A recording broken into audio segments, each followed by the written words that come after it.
धोखेबाज के साथ अपनी ज़िंदगी नहीं गुजार सकते। फराज ये जानते बूझते हुए भी कि अब उसके वालिदैन उसके ये शादी करवा कर ही रहेंगे, यहाँ पर वो दुआ को धोखा दे रहा है।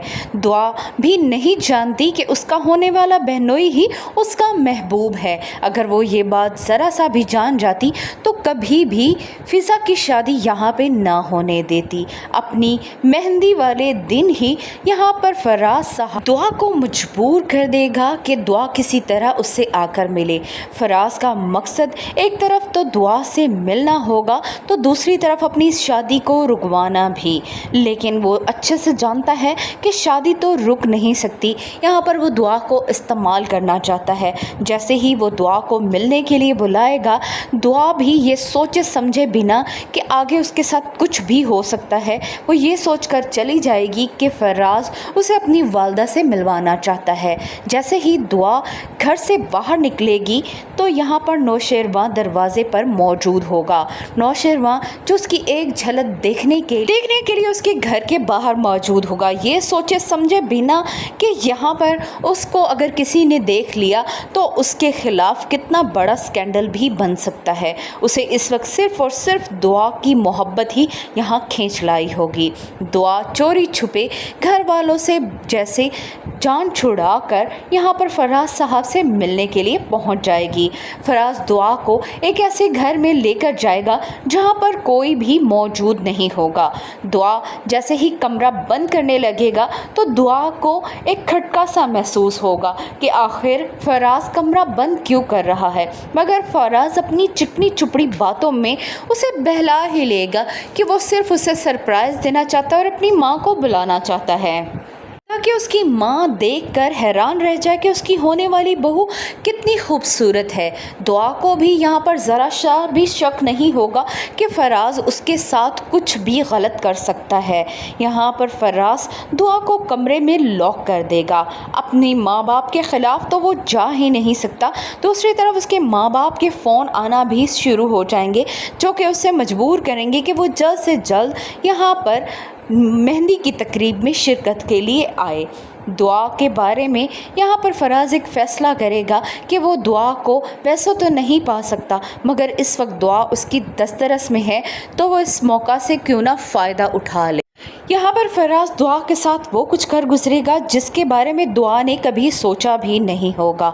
दुआ को वो कमरे में बंद करके चला जाएगा। यहाँ पर उसकी मंगनी की तकरीब हो रही होगी, सब ही बहुत खुश होंगे, लेकिन दुआ को ना पाकर जहाँ उसकी वालिद और वालदा बहुत ज़्यादा गमगीन होंगे, वहाँ पर दुआ के बारे में सबको पता चल जाएगा कि दुआ इस वक्त घर में मौजूद नहीं है। अगर देखा जाए तो दुआ के इन सब कारनामों के पीछे उसकी दोस्त का ही हाथ है। वही उसे इनकरेज करती रहती थी कि दुआ को किसी के सहारे की, किसी के साथ की ज़रूरत है। फराज के बारे में भी अगर देखा जाए तो दुआ को उसी ने मजबूर किया था, मगर वो खुद तो बहुत ही चालाक लड़की निकली और यहाँ पर दुआ बेचारी फंस कर रह जाएगी। वो मोहब्बत के मामले में इस कदर अनलकी होगी उसने कभी सोचा भी नहीं था। दुआ ने कभी नहीं सोचा था कि उसका महबूब ही उसके लिए इतनी बड़ी सज़ा बन जाएगा। लुटी पुटी दुआ जब अपने घर की दहलीज को पार करेगी तो यहाँ पर पूरा मोहल्ला ही उसका तमाशा देखने के लिए मौजूद होगा। असलम साहब को अपनी बेइज्जती बिल्कुल भी बर्दाश्त नहीं हो पा रही होगी। जिस तरह दुआ की हालत देखकर सबको ही पता चल जाएगा कि दुआ के साथ क्या कुछ हो चुका है। असलम साहब जो पहले ही इस बात पर बहुत नाला हैं कि उनका कोई बेटा नहीं और बेटियां उनके लिए एक बोझ की तरह हैं, अब उनकी एक बेटी की शादी हो रही है तो वो इसकी शादी को भला कैसे रोक सकते थे।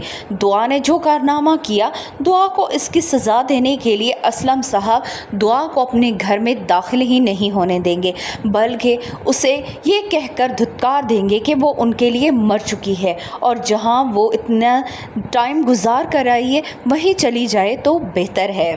कशमाला भी नौशेरवां के लिए किसी सज़ा से कम नहीं। नौशेरवां जितना कशमाला से दूर भागने की कोशिश करता है, कशमाला उस कदर ही नौशेरवां के करीब आने की कोशिश करती है। वो चाहती है कि नौशेरवां उसे अपनी बीवी तस्लीम कर ले। उसके भाई के गुजर जाने के बाद जिस तरह नौशेरवां ने उससे निकाह किया है, अब अगर निकाह कर लिया है तो वो उसे अपनी बीवी भी तस्लीम करे। यहाँ पर कशमाला अपनी सास और ससुर से इस बात का भी शिकवा करती है कि कहीं नौशेरवां ने उस लड़की को दोबारा मिलना तो शुरू नहीं कर दिया जिसे वो बहुत पसंद करता था। मगर नौशेरवां के वालिद को यकीन है कि फ़रा की शादी हो चुकी है और अब वो किसी भी सूरत उससे मिलने वाली नहीं है। फ़िज़ा और फ़ाइज़ की शादी भी हो जाएगी। फ़ाइज़ यहाँ पर जिस तरह दुआ को धोखा दे चुका है, उसके बाद वो अपनी बीवी के साथ बहुत ही खुश व खुर्रम ज़िंदगी गुजारने वाला है। लेकिन उसकी इस गलती की सज़ा दुआ को मिलने वाली है। दुआ अपने घर से निकलेगी तो उसे ये सोचकर बहुत दुख हो रहा होगा कि उसके बाप ने उसकी एक नहीं सुनी। इस वक्त दुआ बिल्कुल खाली दामन रह जाएगी। फराज साहब अपने सर पर सेहरा सजाए यहाँ पर उसकी बहन से शादी करने के लिए रवाना हो चुके होंगे और दूसरी तरफ दुआ उसे ढूंढती फिर रही होगी। दुआ के पास अब कोई चारा नहीं बचेगा। दुआ चाहकर भी अपने घर वापस नहीं जा सकती और उसका कोई ठिकाना भी नहीं होगा। यहाँ पर दुआ को एक ऐसी औरत का साथ मुयस्सर आएगा जो कि उसे अपने साथ ले जाने के लिए ज़िद करेगी। दुआ के पास कोई चारा नहीं होगा तो वो भी उसके साथ चल पड़ेगी और यहीं से दुआ की बदबख्ती का आगाज़ होने वाला है। दुआ को वो एक ऐसे बाज़ार में जाकर ले जाएगी जहाँ के बारे में दुआ ने कभी सोचा भी नहीं था। दुआ जो कि शरीफ घर से ताल्लुक़ रखती थी, वो इस चकाचौंध में आकर ख़ुद को बहुत बेबस महसूस करेगी। यहाँ पर पार्टियों में आना और जाना बिल्कुल ही